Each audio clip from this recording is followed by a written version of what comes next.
પીઓકેમાં પ્રદર્શનકારીઓએ પાકિસ્તાન પોલીસને બંધક બનાવી હથિયારો છીનવ્યા। પાકિસ્તાન અધિકૃત કાશ્મીર પીઓકેમાં સ્થાનિક નાગરિકોનો આક્રોશ ચરમસીમાએ પહોંચ્યો છે, જ્યાં સરકાર વિરોધી પ્રદર્શનોને કાબૂમાં લેવા માટે તૈનાત કરાયેલા ઇસ્લામાબાદ પોલીસના જવાનોને જ પ્રદર્શનકારીઓએ બંધક બનાવી દીધા હતા।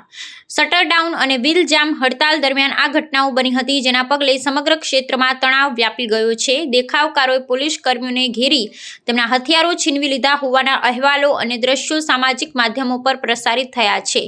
આ વ્યાપક વિરોધ પ્રદર્શનનું આયોજન જમ્મુ કાશ્મીર સંયુક્ત આવામી એક્શન કમિટી દ્વારા કરવામાં આવ્યું છે।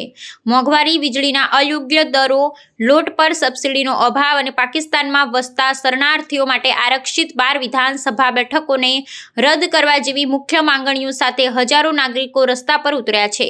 પ્રદર્શનકારીઓનો આરોપ છે કે આરક્ષિત બેઠકો દ્વારા ઇસ્લામાબાદ પીઓકેની રાજનીતિ પર અયોગ્ય નિયંત્રણ રાખે છે।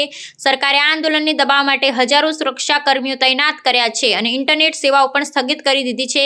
સ્થિતિ વધુ વણસતા હિંસક અથડામણો પણ થઈ છે, જેમાં ઓછામાં ઓછા એક નાગરિકનું મૃત્યુ થયું છે અને ઘણા લોકો ઘાયલ થયા છે। પાકિસ્તાન સરકાર અને સેનાને ડર છે કે આ વિરોધ પ્રદર્શનો પાકિસ્તાનથી આઝાદીની વ્યાપક માંગમાં પરિવર્તિત થઈ શકે છે। સરકારના કઠોર વલણ અને મંત્રણાઓની નિષ્ફળતાને કારણે જનતાનો ગુસ્સો વધુ ભડક્યો છે અને આગામી દિવસોમાં પરિસ્થિતિ વધુ ગંભીર બનવાની આશંકા છે।